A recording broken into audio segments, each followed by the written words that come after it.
Bonjour à toutes et à tous, je vous retrouve dans un nouveau vlog qui s'étend sur plusieurs mois. Les images que vous voyez actuellement datent du 8 mars 2024 lorsque je suis allée voir Notre-Dame de Paris au Zénith de Dijon. J'étais au premier rang, c'était un rêve qui se réalisait. Si vous ne le savez pas, ce roman, puis ce dessin animé, Le Bossu de Notre-Dame, ainsi que cette comédie musicale ont marqué ma vie. Si je fais le travail que je fais aujourd'hui d'artiste, c'est grâce à cette comédie musicale. Je l'avais déjà vue à l'occasion des 20 ans de la comédie musicale à Paris, et puis la VHS, on la connaît par cœur avec ma sœur. Et donc là, je m'étais fait un gros plaisir en m'offrant en fait cette place au premier rang. Mon mari était là, j'ai pu lui faire découvrir cette comédie musicale. C'était magique de la voir au premier rang, je l'ai découverte sous un œil nouveau, j'ai été émerveillée, ça m'a transportée. Et en plus, ce casting était incroyable puisqu'il y avait Damien Sargue en Phébus. Et bon, je suis aussi fan de Roméo et Juliette, donc voir Damien Sargue en Phébus, c'était un petit bonheur, un régal. Et écoutez, j'ai tellement aimé qu'en fait, quand je suis rentrée le samedi, j'ai dit à ma sœur, viens, il reste des places dimanche, je t'amène et on va voir Notre-Dame de Paris. Et donc le dimanche, j'ai ramené ma petite sœur et on a vu ensemble Notre-Dame. Et elle, en plus, dans la troupe, elle a un de ses amis d'école de danse, en fait, qui fait partie de la troupe de Notre-Dame et qui est dans les danseurs. Donc elle a pu le voir et c'était un chouette souvenir à partager entre nous. Et ça m'a fait du bien, en fait, de pouvoir voir Notre-Dame de Paris deux fois en moins de 48 heures. Et maintenant, je vous laisse avec ce petit vlog printanier. Samedi 6 avril. Je ne suis pas maquillée. Si j'ai l'air fatiguée, c'est parce que je suis fatiguée. Je suis épuisée. J'avais envie de vous refaire un très long vlog, comme j'avais pu le faire avant mes vacances de février. Là, on est un certain temps tout de même avant les vacances d'avril, mais on a encore plein de choses à faire niveau travail et je me suis dit que ça pourrait être intéressant de vous montrer un petit peu tout ça. Parce que moi, j'ai beaucoup aimé faire le précédent vlog sur mon quotidien au travail. Et les quelques commentaires que j'ai eus m'ont profondément touchée. Alors j'ai pas pris le temps de répondre, vous m'excuserez, c'est juste que c'est très chargé par ici et que c'est toujours dur pour moi de commenter vos commentaires quand c'est sur du tout perso comme ça. Mais je vous lis et je me sens vraiment encouragée dans tout ça et c'est super. Donc là, la saison des dossiers est terminée. Entre temps, on a eu quelques réponses. Bon, on a des choses qui ont été acceptées, on a des choses qui ont été refusées. On va être subventionné pour certaines choses, pas pour d'autres. Donc nous, ça nous fait nous questionner sur nos futurs projets dans la compagnie. Voilà, les futures créations, qu'est-ce qu'on fait, ce qui est intelligent, ce qui est pas malin, niveau budget. Par rapport à la saison actuelle, comment on la termine aussi. Enfin voilà, il y a plein de choses qui sont en questionnement pour le travail. En même temps, là, on a demain le dernier dimanche de travail à la MJC avec nos 13 stagiaires avant la grande semaine de résidence pendant notre deuxième semaine de vacances pour la zone B entre avril et mai. Donc on doit préparer tout ça parce que demain on a Marianne, la photographe de notre mariage, My Way, qui vient faire des photos pour l'impression d'un programme pour ce spectacle. J'ai eu l'idée quand on est allé voir Notre-Dame de Paris début mars, en voyant les programmes, j'ai fait mais dis donc, ça c'est un truc qui se fait pas dans les spectacles par ici. Voilà, je trouvais que c'était peut-être une idée maligne d'avoir des belles photos des stagiaires avec un beau programme ensuite relié de manière très pro et que ça pouvait être un bel objet de vente après spectacle. Donc oui, parce que la culture c'est aussi de l'entrepreneuriat, voilà, c'est aussi du marketing comme tout. Voilà, donc j'ai pensé à ça. Donc demain Marianne vient, mais donc ça veut dire que nous il faut qu'on avance un peu plus vite que prévu niveau costumes et accessoires pour qu'on ait tout sur scène demain pour les photos de répétition pour le programme, même si on ne pourra pas tout avoir niveau scénographie, donc le décor et tout le reste, mais en tout cas essayer d'avancer au maximum dans les costumes de tout le monde. Moi, si vous me suivez sur Instagram, vous le savez, mais sinon vous le découvrez ici. Cette semaine, je suis montée à Paris pour faire une écho et en fait, on m'a diagnostiqué de l'endométriose. En plus donc de ma maladie de Crohn, ça faisait 7 ans que j'attendais ce diagnostic, 7 ans que j'ai entamé mes premières démarches pour me faire diagnostiquer, et pendant 7 ans on m'a un peu trimballé partout sans jamais dire, sans jamais mettre l'endométriose à jour, et pourtant j'ai passé des IRM, j'ai passé des échos, tout ça. Mais bref, c'est grâce à un témoignage sur les réseaux sociaux que j'ai trouvé le nom d'un spécialiste de l'endométriose sur Paris dans une clinique endométriose. Ce médecin, juste à la lecture du questionnaire que j'avais eu à remplir, savait que j'en avais. Voilà, donc c'est assez... C'est très frustrant de se dire que bon, ça fait 7 ans, ça fait au minimum 7 ans, mais ça fait plus longtemps que je souffre. Mais entre-temps, j'ai été sous pilule à l'adolescence. Bref, donc, tout ça pour vous dire que en fait, j'ai mon ventre qui est plutôt gonflé avec tout ça, et donc il y a des pantalons que je peux plus mettre et qui sont plus forcément très agréables. Mes chiens. Le premier truc que j'ai sorti tout à l'heure, il s'est couché dessus direct, le gros. Tu peux expliquer ce que c'est? Bah c'est... Je crois qu'il va même l'expliquer lui-même. Scrooge, Bobo, regarde. C'est quoi ça? Oui, il est encore sur sa mouche. Voilà, ça c'est le futon de Scrooge. C'est pour... ça noble personne. Il passe une partie de l'été vautré dessus. Voilà. Bah en fait, l'année dernière, on en avait acheté 2. Oui. Pour nous, de base, en se disant on va commencer à constituer un petit salon de jardin comme on a une jolie terrasse. Et en fait, on a mis les futons dehors et les chiens se sont mis dessus, et Voilà. notamment Monsieur Confort. Monsieur Confort, qui adore les futons. Voilà. Et, Madame, et le canapé. Madame Là, pour qui est l'instant, un peu pas installé. imitatrice, Ouais. Voilà. Et ce matin, qu'est-ce que tu as fait? J'ai tondu. Ça se voit pas trop, mais... Ça va. Bah, comparé à ce que c'était avant, si, moi je le Ouais. vois. Mais ouais, elle est haute l'herbe. Voilà. Et notre cerisier est en fleurs. J'espère qu'on aura des cerises cette année parce qu'on n'a rien eu l'année dernière. Bah oui, il a fait tellement chaud, tellement sec, et après tellement moche. C'est la cage à pivoine, voilà, qui sert principalement à empêcher les chiens d'aller creuser un trou en dessous de la pivoine. Alors, la pivoine, elle vient d'où? Je sais plus, du jardin des pivoines. Ouais, du jardin des pivoines. Et en fait, on y allait le lendemain de notre mariage civil. Ouais. Et en fait, mes parents, ils nous ont offert une pivoine, voilà, pour symboliser un peu le mariage, l'union, tout ça, comme on aime beaucoup les plantes et qu'on a, on a un jardin. Et l'année dernière, la pivoine a été démolie par Tic et Tac. Et on pensait qu'elle repousserait plus jamais. Et là, on a vu qu'elle repoussait. Et donc, toi, tu as fabriqué la petite cage. Cage avec les tailles qui nous restaient, notre figuier. Et puis il y a même une deuxième plante aussi que ta mamie nous avait offert, qui est en train de repousser là, que j'avais planté là sans grande conviction. Ouais. Mais ça a repris. Et là, on a quoi là-dedans? Là-dedans. Ah là? Ouais. Bah, on a tous les arbres aromatiques. On a de la sauge, on a du romarin, on a du thym, on a de la menthe, beaucoup trop de menthe, 3 théiers et de la lavande. Ouais. On n'a plus de basilic. Non, le basilic il supporte pas du tout les gelées. Ok. Mais les autres ils supportent, donc c'est bien. On va en racheter du basilic. Oui, il s'est peut-être semé parce qu'il y en avait beaucoup. Putain, Et il avait un goût de citronnelle, il était pas ouf celui-là. Non, c'est vrai, on s'était trompé. Et là-haut, il y a des fraises. Oui, dans le petit vase à fraises. Voilà. Mais cette année, on va faire en sorte, on va essayer vraiment de faire un jardin, mais derrière la clôture. C'est ça. Voilà. Un potager du moins. Voilà, un potager. Sympa. La clôture, c'est nous qui l'avons achetée et installée avec mon papa l'année dernière pour un peu aménager le jardin parce que c'était une ruine avant le jardin, c'était un peu une friche. Les personnes qui étaient là avant nous, elles se sont pas du tout occupées du jardin. Et donc nous, comme, surtout toi, t'as vraiment la main verte, voilà. Mais l'année dernière, t'avais pas le temps du tout de t'occuper de ton jardin, donc c'était un peu difficile. Et là, on avait déjà pu au moins installer la clôture, que moi je trouve très jolie. On avait semé... Oh, qu'est-ce qu'elle a vu? On vous a pas parlé hier durant notre journée de stage parce que... parce que les journées de stage sont très énergivores, qu'elles nous demandent beaucoup de... Bon, à la fois beaucoup d'énergie, mais aussi le fait vraiment de s'adapter, de préparation, de gérer les ados une fois sur place. En plus, on avait notre photographe qui était là, qui a pris des photos portraits des ados, qui a pris des photos de la répétition générale. Donc c'était la première fois qu'on mettait des costumes et on a dû coudre des costumes à la dernière minute parce qu'on n'avait pas prévu d'avoir les costumes aussitôt dans la création. Ça devait arriver plus tard, mais comme on avait les photos pour le programme, donc au final, il a fallu qu'on se speed là-dessus. Et c'était une super journée avec les ados. Les ados ont adoré, comme d'habitude. On a une super bande de gamins. Elles sont 13, elles sont 12 et on a un garçon en plus. Mais on a 13 enfants au final. Et vraiment, c'est la crème de la crème des stagiaires.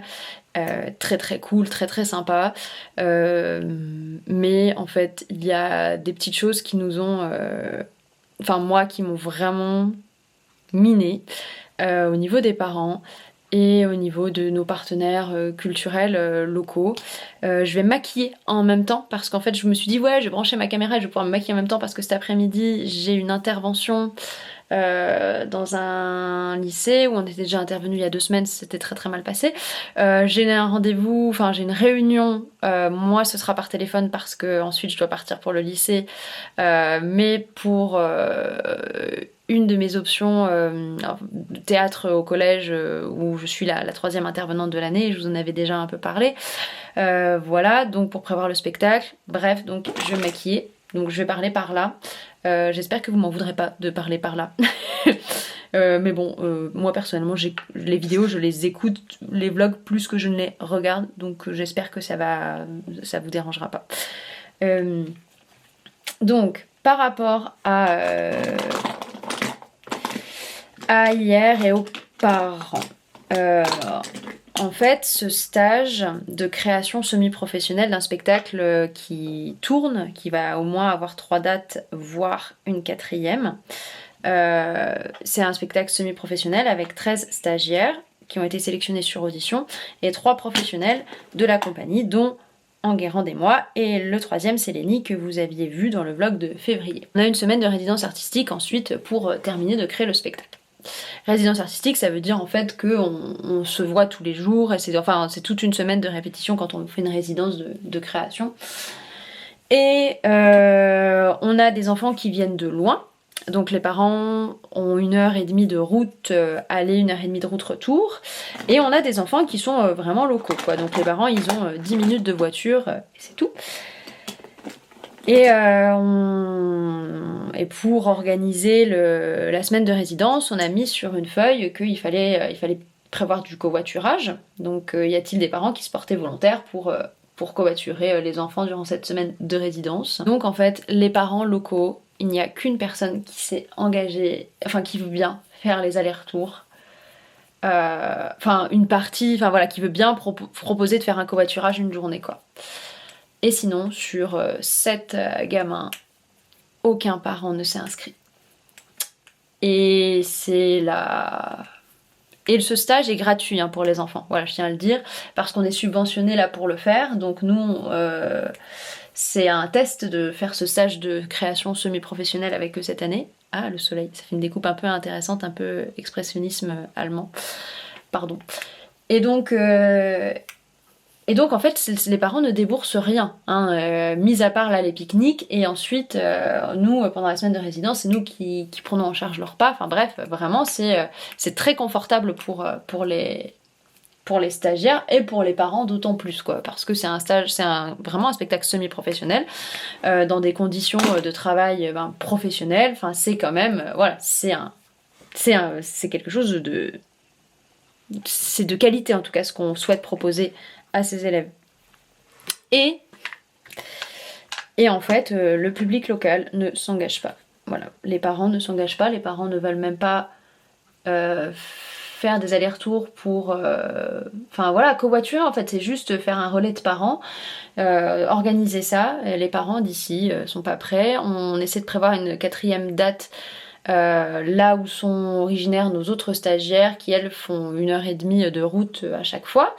Et les parents d'ici ne veulent pas amener leurs enfants et te trouvent des excuses vraiment à la mort moelle-neu, comme on dit chez moi, pour dire en fait l'enfant ne peut pas être dispo à cette date-là.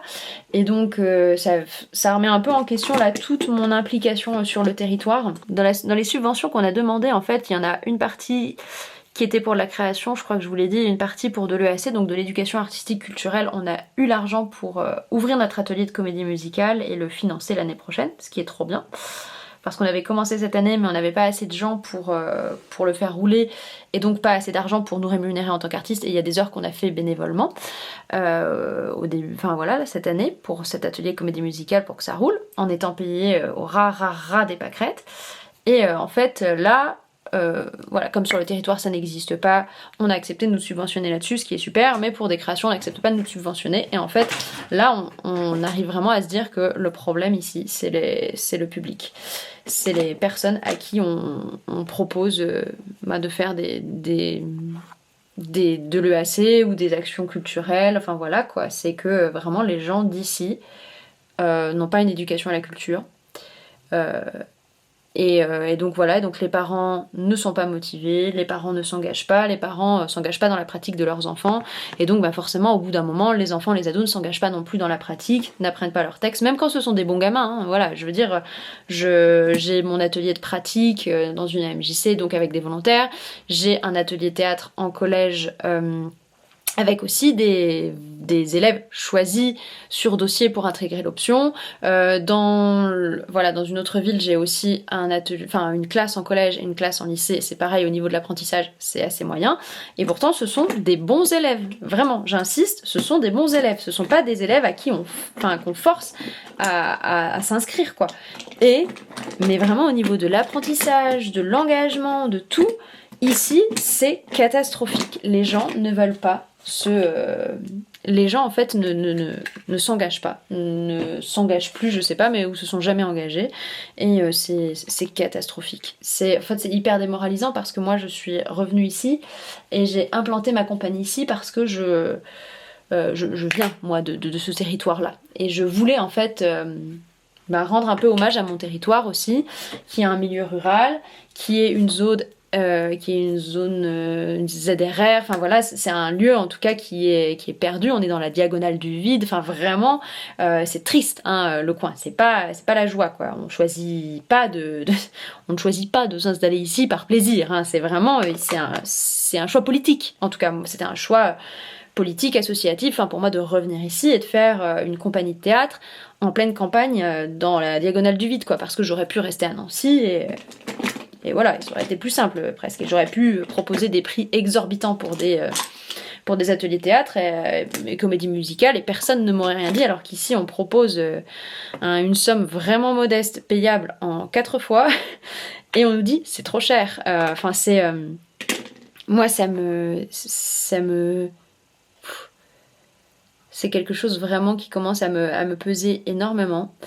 Pas qu'à moi, hein, à mon mari aussi, à ma soeur aussi. Voilà. Et puis moi, vraiment, on a fait le choix en plus, après avoir installé la compagnie ici, les 2 premières années, moi j'ai décidé de déménager, de venir ici pour être sur le territoire, rencontrer les gens, faire des actions ici et que ce soit plus simple, enfin voilà. Et que ce soit la municipalité qui ne veut pas nous accorder de bureau ou contre un loyer, ce qui est très très rare dans le milieu associatif, qu'on te dise oui on veut bien vous accorder un local, mais par contre il va falloir payer et tout. Dans toutes les autres villes, toutes les autres compagnies que je connais, voilà, on leur offre un local, quoi, parce que c'est une association et ça n'a pas un but lucratif, et que les gens ici, quand ils pensent que culture et théâtre, ils pensent que on est riche à millions.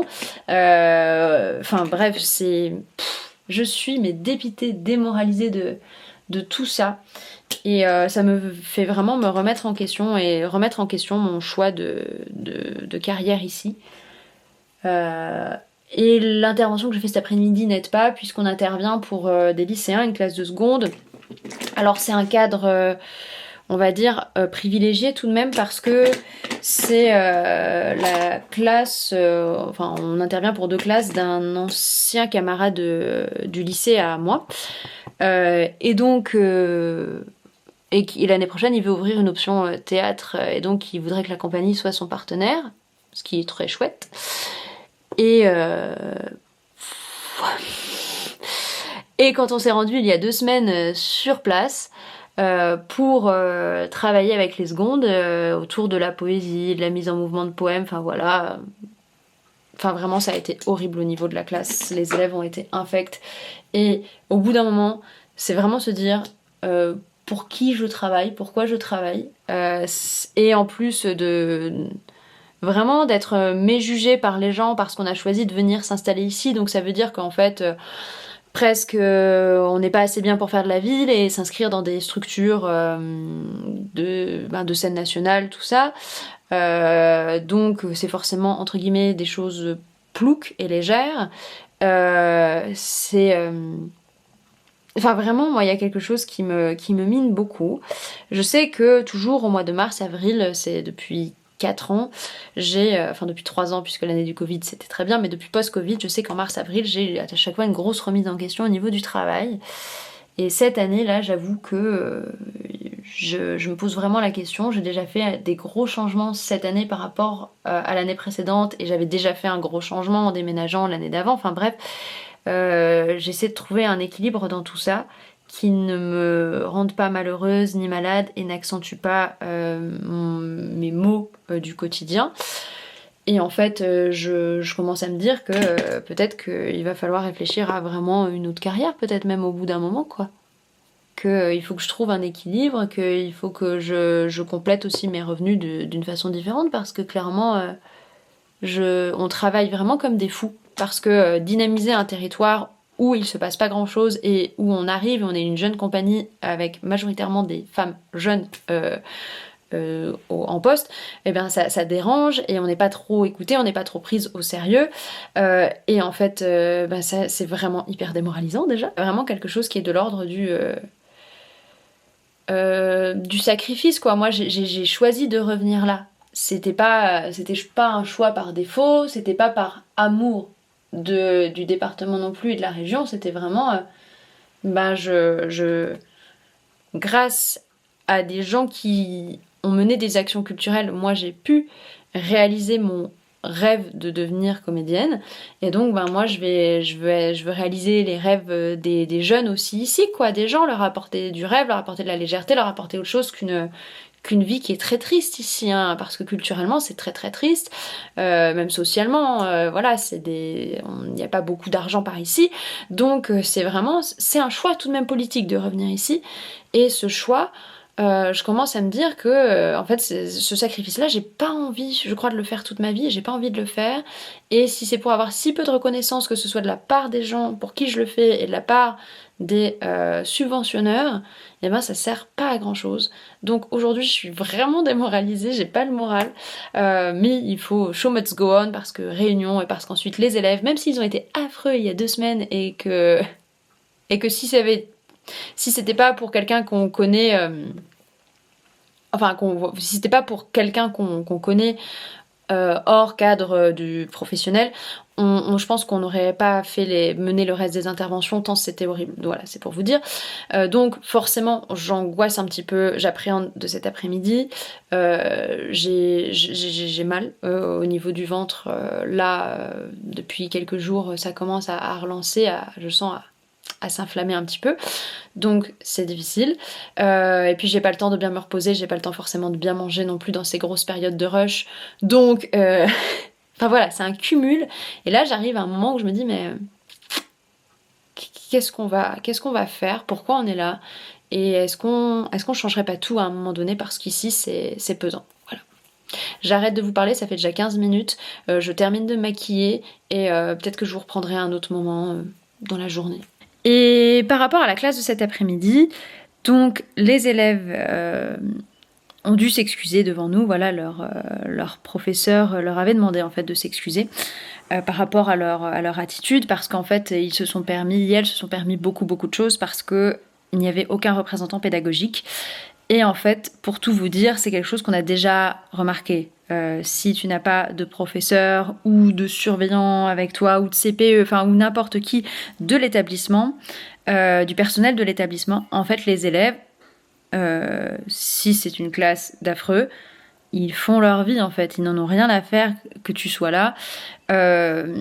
Donc, c'est hyper difficile. Même si on en a vu des affreux, on en a vu défiler des classes de difficiles, en fait, arrive un moment où plus les élèves sont âgés, moins tu vas quand même avoir un poids sur eux. Là, il y a 2 semaines, on a vraiment dû être dans la confrontation directe et c'est un exercice qui n'est pas agréable. Et il n'y a que en étant dans la confrontation et dans la menace et dans la colère et dans la méchanceté même entre les élèves. Et il n'y a que comme ça qu'on peut obtenir du silence. Je ne vous parle pas de respect parce qu'on n'est pas dans une relation respectueuse, mais du silence. Et c'est quand tu fais vraiment la police pendant 2 heures, ce n'est pas agréable. Et pourtant, on est 2, hein. On est 2 à intervenir, 2 intervenants rodés qui ont l'habitude, qui sont stricts, voilà. Mais juste, arrive au bout d'un moment. Pour eux, nous sommes des personnes extérieures à l'établissement. Nous leur faisons faire des choses qu'elles n'ont pas l'habitude de faire. Et elles ne sont pas assis à des tables. Et elles sont debout, on fait des échauffements, on leur laisse plus de paroles parce que c'est normal, on fait des choses étranges pour eux. C'est quand d'un coup on leur fait faire un échauffement où il faut qu'ils sautent et qu'ils hurlent en même temps, voilà, pour faire sortir la voix, pour un peu enlever beaucoup de couches de regard sur soi et de regard sur l'autre. Forcément, ça ne marche pas, surtout à certains âges de l'adolescence, on a l'habitude. Mais là, bon, ça n'est pas du tout passé il y a 2 semaines.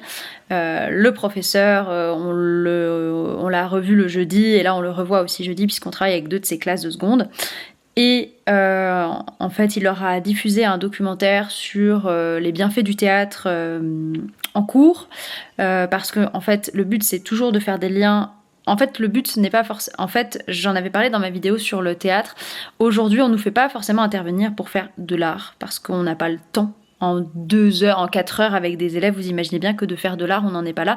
En revanche, de proposer quelque chose qui peut leur resservir pour les oraux, l'oral de français, le grand oral, ça fonctionne. Ça, c'est là où on accroche les élèves qui n'ont pas du tout envie de faire de l'art. Et il y en a, voilà. Il y en a qui n'ont pas envie de faire de l'art, qui n'ont pas envie de se sentir ridicule, parce que parfois, il faut accepter que l'élève...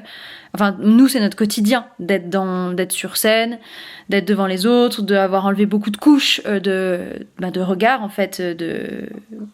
de tout ça. Et à l'adolescence, c'est forcément quelque chose qui ne passe pas. Donc là, c'était très difficile, mais... Donc le seul moyen d'arriver à attirer les élèves qui ont envie de travailler mais n'ont pas envie ou peuvent se sentir ridicules en faisant ça, c'est de leur dire en fait ça vous donne des outils pour l'oral. Et là donc c'était vraiment l'objectif de leur professeur, c'était de leur dire en fait tout ce que vous faites ça vous sert pour les oraux. Vous ne vous en rendez pas compte parce que c'est fait de manière ludique, mais vous avez l'impression que ça ne sert à rien, mais en fait ça vous sert. Et donc les élèves ont eu à nous présenter leurs excuses en début de cours. J'ai apprécié la démarche de l'enseignant, voilà, parce que quand on fait remonter que ça s'est mal passé, souvent on me dit ah ouais, dommage, si on avait su on serait venu avec vous. Et là au moins là on a eu une action-réaction et j'ai trouvé que c'était bien parce que ça montre aux élèves que c'est pas sans conséquence en fait d'être complètement irrespectueux et irrespectueuse avec des intervenantes extérieures à l'établissement.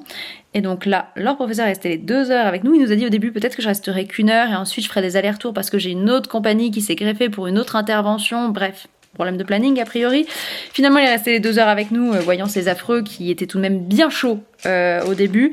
Et en fait, vraiment, les 2 heures se sont très bien passées par la suite. Une fois que les élèves ont accepté les règles du jeu et qu'on a pu en fait produire quelque chose avec eux, une petite forme vraiment de 2 minutes au plateau. Une petite forme où il y a une entrée, des déplacements, un texte, une répartition de paroles, un peu de travail de cœur et une sortie.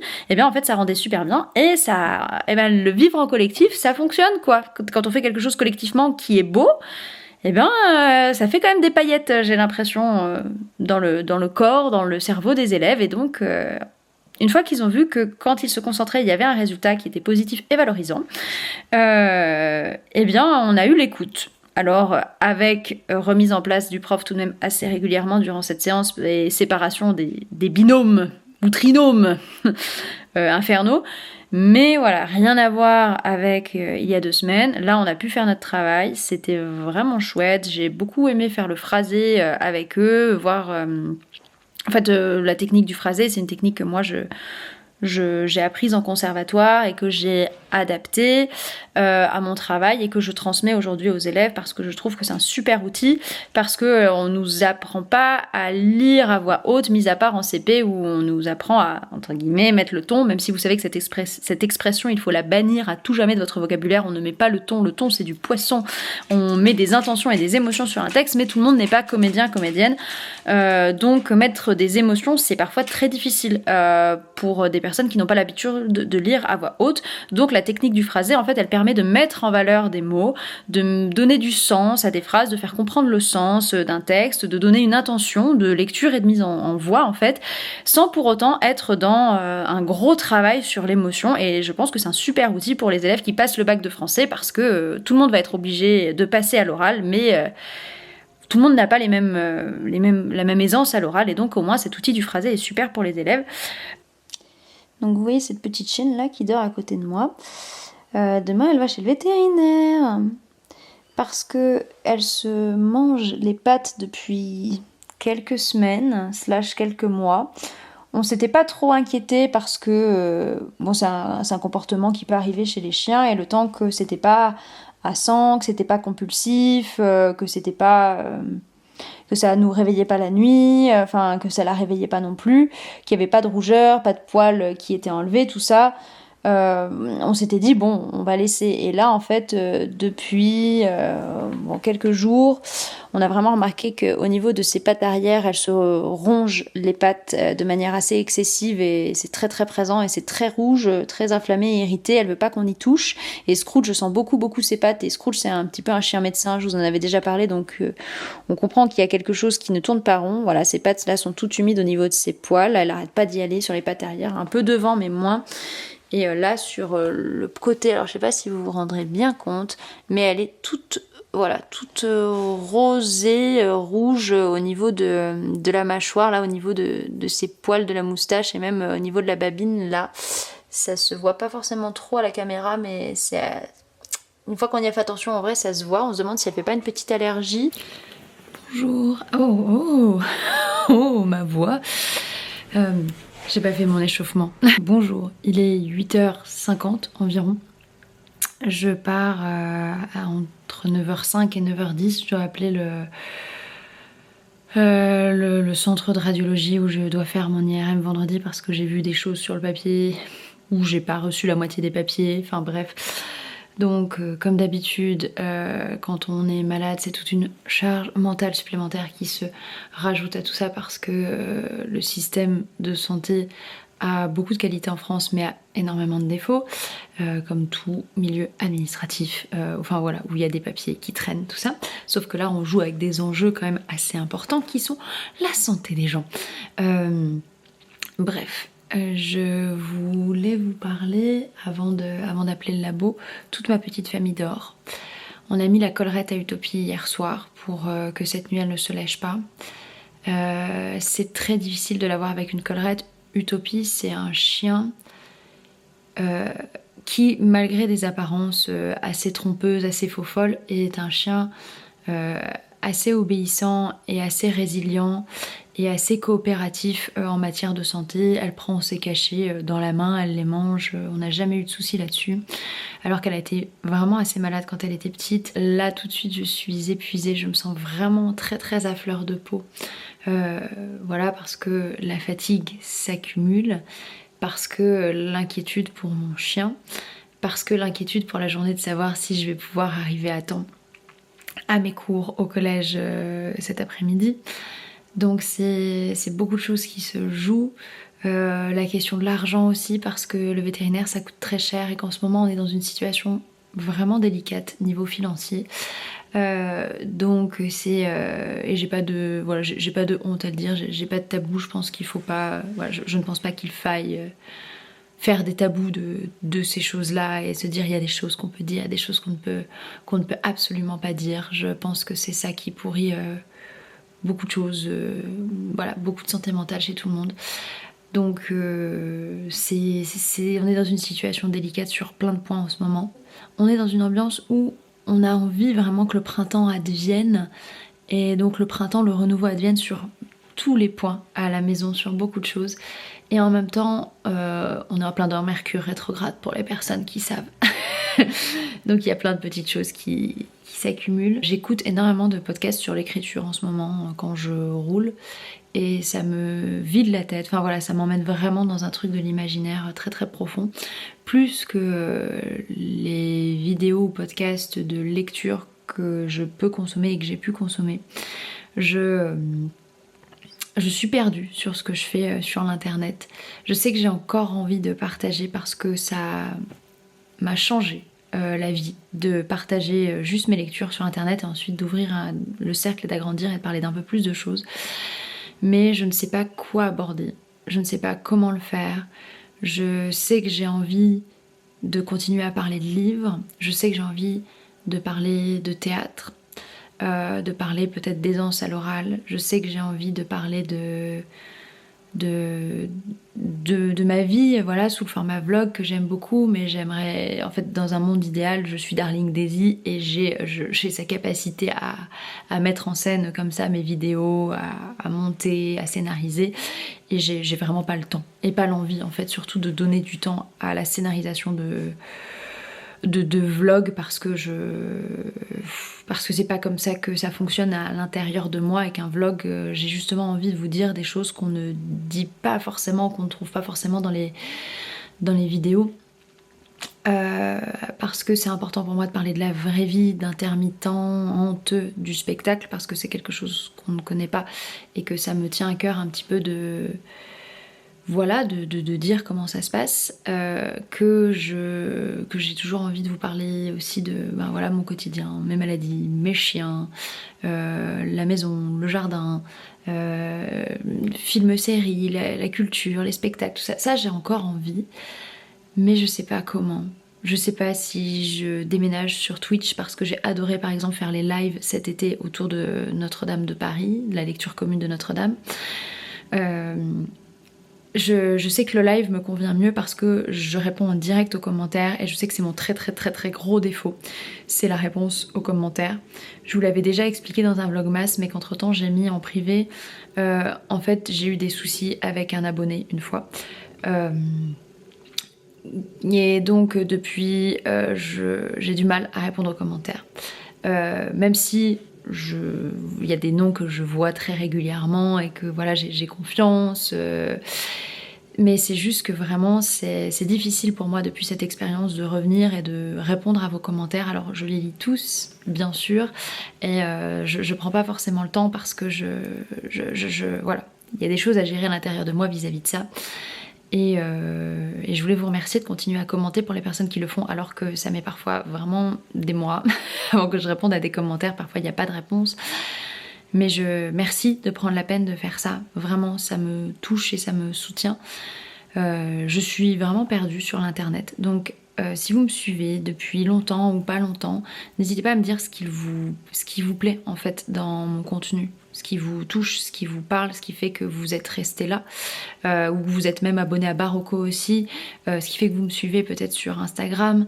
Vraiment, ce qui vous touche, ce qui vous plaît, parce qu'en fait, je crois que je sais pas quelle est ma signature sur l'internet. Je sais pas ce qui fait de moi. Dans la vie, ça va mieux, j'ai un peu compris, mais sur l'internet, ça j'ai pas.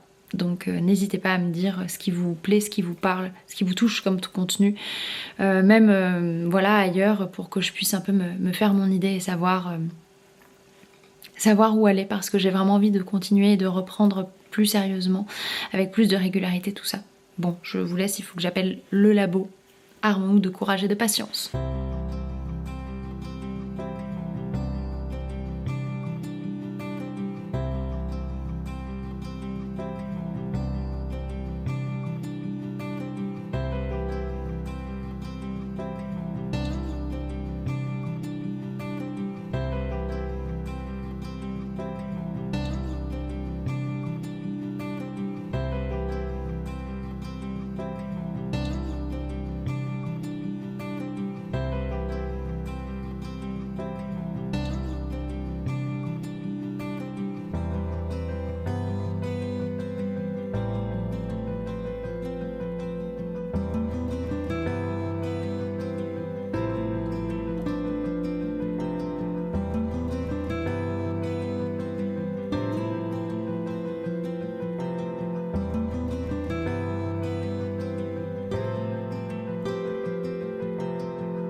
Alors moi, à Noël, j'avais eu en cadeau le carnet de souvenirs à l'aquarelle de Laura.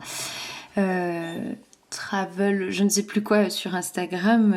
Enfin voilà, j'adore suivre ses vidéos et son compte Instagram. C'est une illustratrice à l'aquarelle voilà, qui m'inspire beaucoup. J'aime beaucoup son univers. Et en fait, elle avait fait pour Noël, elle avait sorti, non même au mois d'octobre, un set. Attendez, je vous montre. Voilà, on avait créé votre carnet de souvenirs à l'aquarelle, Laura Travel Book, voilà, comme ça j'ai le nom. Et donc dans ce livre-là, elle nous explique comment elle fonctionne pour créer ses carnets.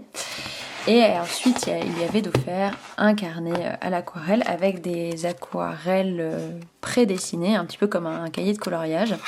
Et donc, il suffisait juste de venir colorer. Donc j'en ai fait un petit peu durant tout l'hiver et franchement c'est trop génial de colorer.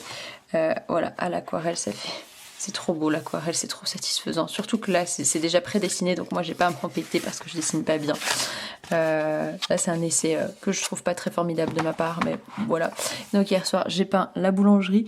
Je ne suis pas fort satisfaite de moi parce que en fait au final je trouve que j'ai trop de couleurs. J'aurais dû vraiment rester sur du rose et du bleu comme j'en avais le souhait à l'origine. Voilà. Et là par contre vous avez le dessin de Jason qui participe à...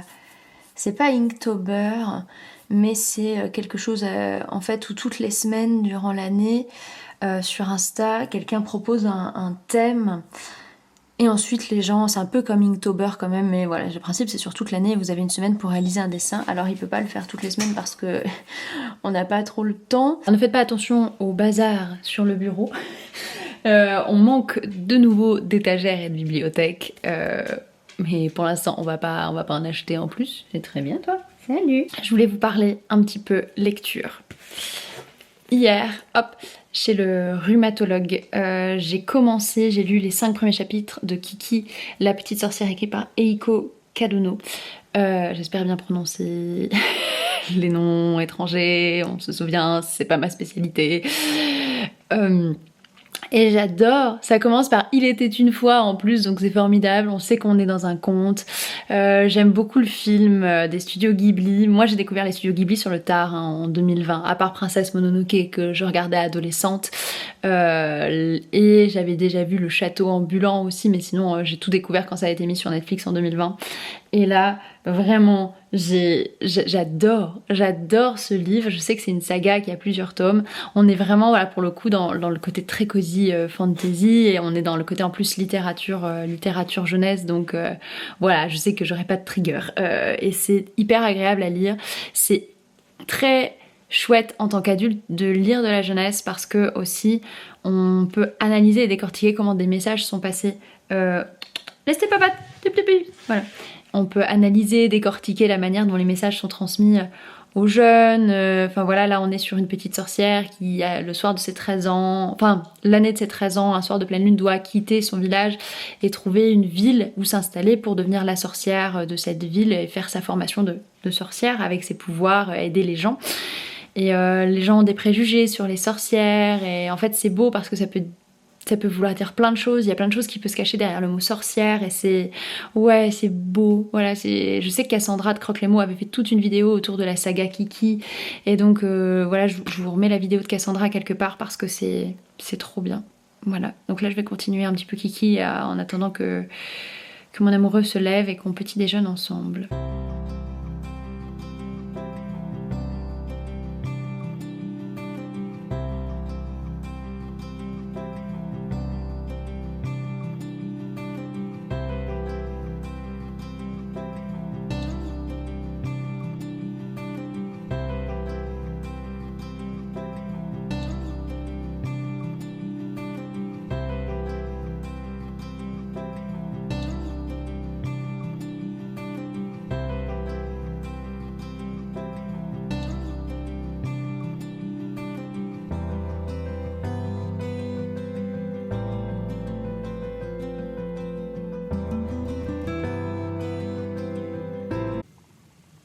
Et au fait, regardez les beaux mugs qu'elle a fait ma maman pour Pâques. Alors c'est pas elle qui a fait les mugs, mais en fait celle qui a fait les dessins et qui a noté ça que sonne la cloche des beaux jours. Donc elle avait fait un gâteau en pâte à sucre il y a quelques années en forme de cloche pour Pâques. Et donc là, elle l'a reproduit à l'aquarelle. Elle a fait des papillons et elle a fait ensuite des papillons en pâte Fimo. Alors moi, j'ai plus mon papillon parce qu'il s'est cassé, mais c'est tout beau. Voilà. Et maintenant, je vous retrouve à nouveau avec Enguerrand pour la réception de nos colis VIP pour le concert de Taylor Swift à Paris que nous avons vu. J'ai des images à vous partager, mais je vous les partagerai dans le prochain vlog. On a reçu nos tickets VIP, des cartes, des posters, des pins.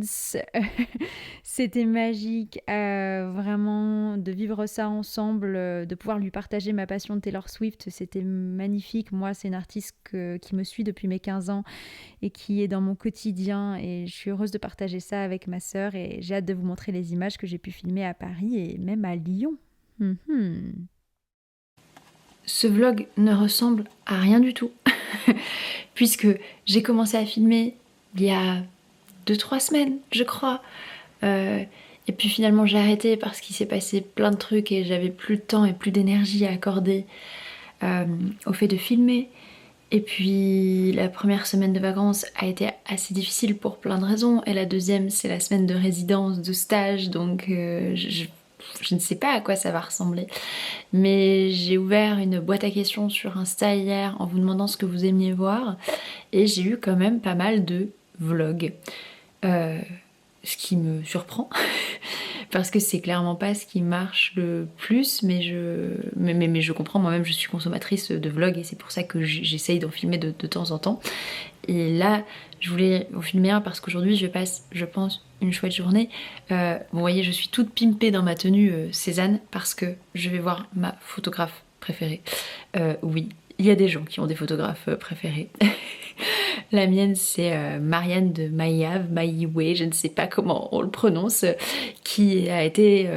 en fait, on a déjà fait 3 séances de photos, 4 séances de photos avec Marianne. La toute première date de 2019. Ensuite, on s'était revus pour notre séance photo de fiançailles. Après, c'était la photographe de notre mariage. Là, c'était la photographe pour un de nos spectacles dans la compagnie. Et là, j'ai booké une séance photo juste pour moi. Ce qui va me faire du bien, je pense, au niveau de l'estime de moi, au niveau de prendre du temps pour moi. Donc c'est chouette. Donc là, on a un peu de route pour aller jusque Metz pour pouvoir faire la séance. Et ensuite, on descend sur Nancy puisque je vois ma sœur et une copine Insta, on va dire ça comme ça, pour parler du concert de Taylor Swift le 2 juin à Lyon, puisqu'on y va tous, tout ensemble. Et donc on va boire un petit thé ensemble dans un chouette salon de thé qui a ouvert récemment sur Nancy, qu'on avait découvert nous à l'occasion de la Saint-Valentin. Et voilà, j'espère que ça va aller parce que je suis malade au niveau de mon Crohn en ce moment. Ouais, la semaine dernière, il y a une petite utopie qui arrive par là. Ouais, dimanche dernier, dans la nuit de dimanche à lundi, j'ai eu une énorme crise comme j'en avais pas eu depuis très longtemps. Ça m'a beaucoup diminué, beaucoup affaibli. Voilà, en plus d'autres choses qui font que vraiment niveau santé, que ce soit physique ou mentale, je ne suis pas resplendissante, mais au moins je m'offre une journée là vraiment pour moi. Et j'ai de la chance parce que mon amoureux prend le volant, parce que je peux pas prendre le volant en ce moment avec ce que j'ai comme traitement. Donc c'est chouette, je suis contente d'être très bien entourée en ce moment. Voilà. Et j'ai hâte de vous emmener avec moi et de vous montrer un petit peu la séance photo, même si j'aurai les résultats dans un mois, le temps ensuite de faire la sélection, que Marianne fasse la retouche et que ça nous l'envoie, mais c'est pas grave parce que ouais, je sais par expérience que une séance photo avec une photographe, ça change tout. Vraiment, en 2019, il y a 5 ans, quand j'avais fait ma toute première, ça avait été incroyable. Pour la première fois de ma vie, je me suis trouvée vraiment belle en photo. Et vraiment, enfin voilà, et ça m'avait donné un gros coup de boost à l'estime de moi. Et là maintenant que j'ai ça, que j'ai ces cheveux qui me font me sentir bien tous les jours, qui font que j'arrive à affronter mon reflet le matin dans la glace, et bien j'ai envie d'avoir une trace de ça et de m'en souvenir. Et puis de toute façon il faut que je refasse mes photos pour mon site internet, pour plein de choses, pour les books, pour tout ce que vous voulez, donc ça tombera très bien. J'ai vécu ma journée et puis j'ai rien filmé. Ne regardez pas, ne faites pas attention au bureau et à tout le reste. Ici c'est... c'est une catastrophe niveau intendance domestique parce qu'on est en pleine préparation pour la semaine de stage qui a lieu lundi avec nos 13 amateurs, amatrices pour créer un spectacle semi-pro qui jouera déjà dimanche prochain et ensuite qui part un petit peu en tournée. La journée d'hier était vraiment trop chouette. Ça fait un bien phénoménal de refaire des photos avec Marianne. La première fois que j'ai fait des photos, elle supporte pas quand elle n'est pas le centre d'attention. Oui. La première fois que j'ai fait des photos avec Marianne il y a 5 ans, c'est la première fois que je me suis vue belle, je vous le disais.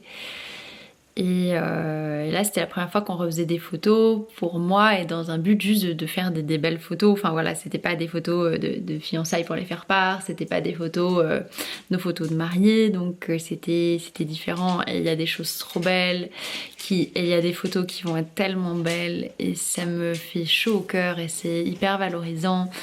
Et j'ai discuté d'un projet avec elle parce que cette année c'est mes 30 ans et en fait j'aimerais bien durant toutes les saisons faire un shooting et bon c'est un budget quand même mais voilà, Marianne est très adaptable donc on a discuté de tout ça et donc on va réfléchir et c'est pas facile d'apprendre à s'aimer et à s'accepter et la photo avec un ou une photographe pro, ça change tout, ça fait partie aussi d'une forme de thérapie et c'est important, voilà. Et je pense que j'en ai besoin en ce moment. C'est des grosses problématiques qu'on a en ce moment que j'ai qui me prennent beaucoup la tête et je voulais pas forcément parler de tout ça en vidéo mais j'ai vu que Margot, dernièrement, elle a fait une vidéo où elle se filme avec en train d'avoir une crise de panique un petit peu, en train de pas être bien et de se poser plein de questions. Et en fait, moi, ça m'a fait énormément de bien de voir cette vidéo parce que je me suis dit « Oh mon Dieu, mais je ne suis pas la seule ». Donc là, je me force à filmer dans un moment qui est pas du tout facile pour moi, pour vous dire que vous n'êtes pas tout seul si vous n'allez pas bien, si vous vous posez plein de questions sur votre travail, même si vous avez un travail qui donne du sens à votre vie et pourtant ça marche pas et c'est difficile et vous perdez de vue un peu votre objectif, ça arrive, ça met du temps et si on a besoin d'aide il faut pas hésiter à en demander, si on a besoin d'aller voir des médecins et d'avoir un traitement il faut pas hésiter non plus, si on a besoin de suivre une thérapie il faut pas hésiter, si on a besoin de partir une journée un petit peu pour s'évader, et ben voilà, quand on a le privilège de pouvoir le faire, profitons-en. Ce que je vais garder, ce que je vais publier, tout ça, parce que c'est un fouillis dans ma tête en ce moment, c'est tellement de questions, mais tellement. En fait, je me suis battue toute ma vie, toute mon adolescence et toute ma vie de jeune adulte, ma vie d'étudiante pour faire ce métier, pour montrer à mes parents que c'était possible, qu'on pouvait en vivre. Et c'était mon rêve. Voilà, le plus grand rêve de ma vie, c'était d'être comédienne, de monter sur scène, d'incarner des personnages.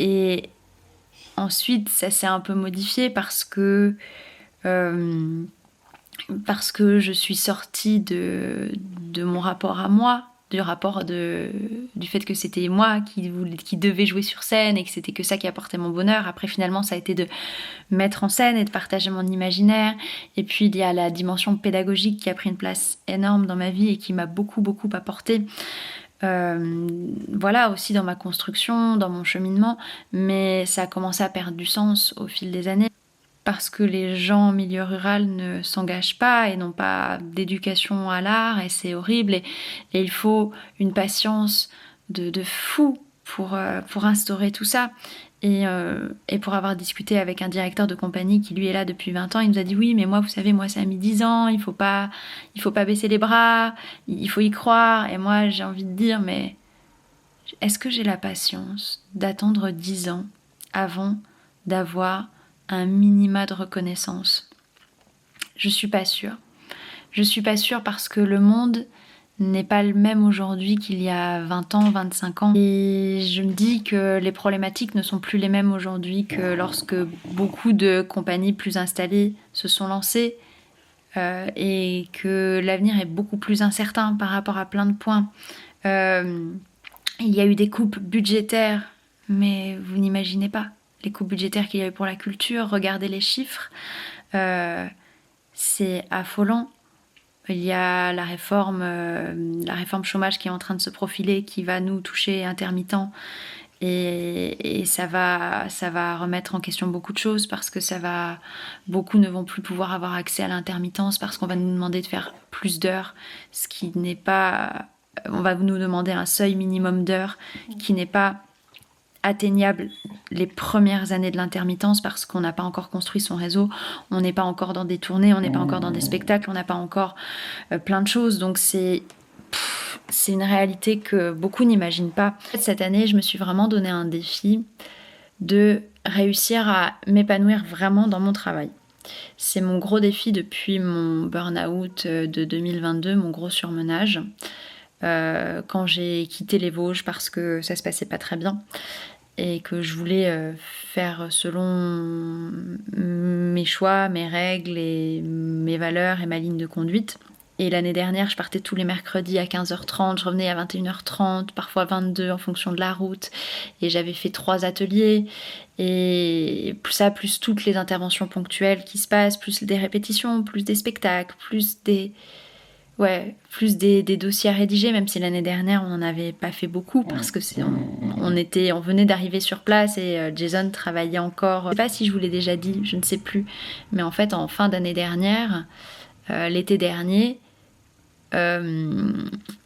j'ai terminé en étant quand même bien malade. En fait en septembre 22, j'ai subi une opération à cause de mon état de santé, de ma maladie de Crohn.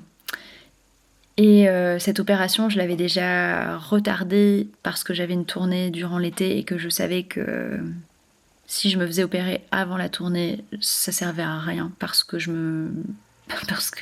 j'arriverais pas à me reposer et à cicatriser convenablement durant l'été. Donc je l'ai décalé à la rentrée, mais j'ai passé donc un été très difficile en 2022. Et mon année 2023, même si elle était nettement mieux parce que j'étais plus avec autant de personnes toxiques. Médecin l'année dernière, et en fait mes médecins l'été dernier m'ont dit si vous continuez comme ça, d'ici 5 ans, vous aurez une poche de stomie parce que vous ne vous économisez pas. Et en fait il s'avérait qu'il fallait que je fasse pas autant de routes, autant de voitures par rapport à cette opération que j'ai faite parce que ça ne cicatrisait pas. En gros cette année j'ai dû mettre en place une organisation, refuser des ateliers, et ça a été difficile parce que ça veut dire refuser des heures, refuser de l'argent, contre de l'argent qui est incertain parce qu'en fait je me suis dit à la place de faire des ateliers, je vais être à la maison en télétravail pour pouvoir faire du mailing et des dossiers, appeler des gens, faire des choses que je n'avais jamais pu faire vraiment jusque-là, en tout cas pas dans un temps dédié parce que j'avais pas le temps et j'étais toujours sur la route. Et les 3 premiers mois vraiment ont été idylliques. Et après, je suis en train de perdre ma voix. On a commencé à voir les premiers dossiers, plus les travaux à la maison. Notre orga a complètement explosé. Après, il y a eu ce début d'année 24 qui a été sans commentaire. Et puis, ça s'est enchaîné. Et même si ça va mieux, un de mes gros soucis, c'est que je sais encaisser pas mal et que j'encaisse beaucoup. Je sais très bien mettre de côté pendant très longtemps pour pouvoir avancer, pour pouvoir faire mon travail et pour pouvoir assurer, parce que c'est comme ça que j'ai été élevée et que j'ai grandi, et c'est comme ça malheureusement que j'en ai été, et c'est comme ça que j'en suis arrivée à faire déjà beaucoup de burn-out et d'épisodes de surmenage avec des épisodes de dépression par derrière parce que je me brûle les ailes parce qu'il faut bien vivre, il faut bien avancer, il faut bien créer, il faut bien transmuter, il faut bien transcender ce qui nous arrive. Donc Et puis moi j'aime travailler. Voilà, foncièrement, je suis une accro au boulot.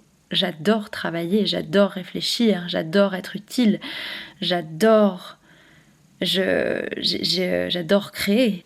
Coucou, je fais un plan de fin de vlog parce que je me suis enfin décidée à monter ce long vlog d'1 heure et à faire la voix off dessus surtout.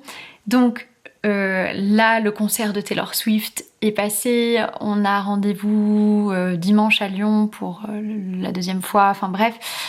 Et en fait, je me suis rendu compte que le vlog se terminait comme ça, ça n'avait aucun sens, donc je vous fais un plan de fin. Je vous remercie d'avoir regardé ce long vlog d'1 heure. C'était pas, quand je le revois au montage, je me dis que les moments les plus durs ont l'air d'être passés, ça va tout de même mieux, même si c'est pas la grande forme, et qu'aujourd'hui je commence d'ailleurs un nouveau vlog, donc vous me verrez. Voilà, ce t-shirt Stéphane Bern chez Rookies, vous allez le revoir dans le vlog suivant. Mais tant pis, au moins comme ça, je peux vous remercier vraiment du plus profond de mon cœur, de me soutenir, d'être là, de m'envoyer des messages Instagram lorsque je vous dis que je peux pas aller à tel ou tel événement parce que ça va pas. Et voilà, merci infiniment. Taylor Swift, c'est magique, les spectacles, c'est magique. On a été voir plein d'autres choses, mais bref, je vous en parlerai dans le futur vlog. Celui-ci est déjà bien long. Prenez soin de vous.